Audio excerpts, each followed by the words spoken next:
काकांचे माझे फार सुरुवातीपासून संबंध, कारण अरुण काकांना सगळ्यात चांगल्या गोष्टी करण्याची मनापासूनची आवड, धाडसी व्यक्ती म्हणून त्यांची ओळख आणि सगळ्यांना बरोबर घेऊन जाण्याची त्यांची एक हातोटी होती. आपल्याला सगळ्यांना आठवत असेल की एकेकाळी ह्या शहरामध्ये अनिल राठोडांचं वर्चस्व त्या ठिकाणी होतं, परंतु नंतरच्या काळामध्ये सर्वांनाच बरोबर घेऊन त्याच्यातून संग्रामसारखं एक तरुण नेतृत्व पुढे आणतो आपण म्हणून काम केलं. अर्थात संग्राम जरी काम करत असला तरी पूर्णपणे पाठबळ देण्याचं काम, आशीर्वाद देण्याचं काम, त्याच्या मागं सगळा समाज उभा करण्याचं काम हे अरुण काकाच करत होते. आणि आमदार म्हणून त्यांनी MLC म्हणून ज्यावेळेस काम ते करत होते त्यावेळेस विधिमंडळात मी बघायचो, नेहमी कुठलंही काम अतिशय चोखपणे झालं पाहिजे अशा प्रकारचा कटाक्ष त्यांचा नेहमीच असायचा. कुठलाही कार्यक्रम घेतला तर तो कार्यक्रम व्यवस्थित झाला पाहिजे, टापटीपणा त्याच्यामध्ये असला पाहिजे आणि असं त्याच्यामध्ये कुठली कमतरता भासता नाही याबद्दलची पण काळजी त्यांची कटाक्षाने असायची.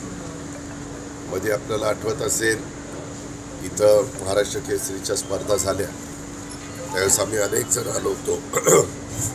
त्यावेळेस काका पहिल्या तिकडच्या घरी राहत होते. त्यावेळेस मला म्हणलं की दादा आता एक नवीन बंगला बांधतोय आणि तिथं आम्ही थोडेच दिवसात शिफ्ट होणार आहोत आणि तिथं एक तुम्हालाही ते आवडेल, कारण मलाही सगळ्यांना माहिती आहे, मलाही नीटनेटक्या घर, ऑफिस व्यवस्थित, टापटीपणा, स्वच्छता, त्या सगळ्या गोष्टीची मला पहिल्यापासूनची आवड आहे, सवय आणि अनेक राजकीय लोक ते बोलून दाखवतात. तशाच पद्धतीनं आमच्या अरुण काकांना पण सवय होती. त्याच्यामुळं आमचे चांगले सूर जुळायचे, म्हणजे काही विचार जुळायचे आणि त्या पद्धतीनं मी आजपर्यंत काम करत होतो. परंतु काळाच्या नियतीच्या पुढं आपलं काही चालत नाही.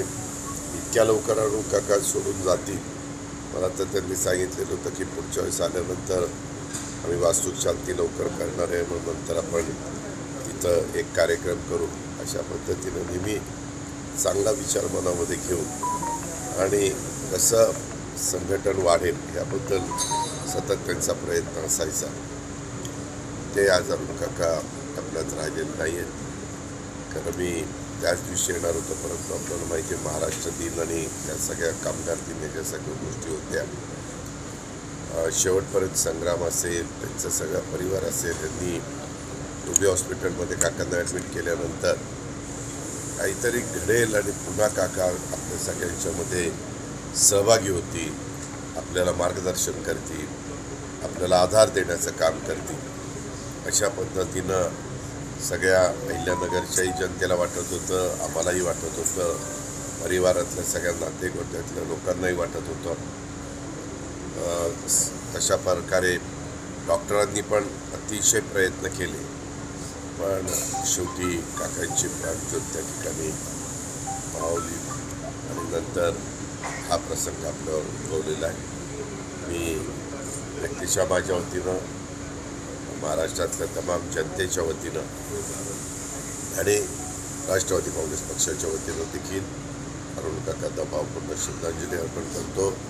परमेश्वरांनी प्रार्थना करतो की हे दुःख सहन करण्याची त्यांच्या परिवाराला, त्यांच्या सगळ्या कुटुंबियांना याच्यातनं दुःख सावरण्याची शक्ती मिळो अशा प्रकारचे परमेश्वर देखील प्रार्थना त्या ठिकाणी करतो.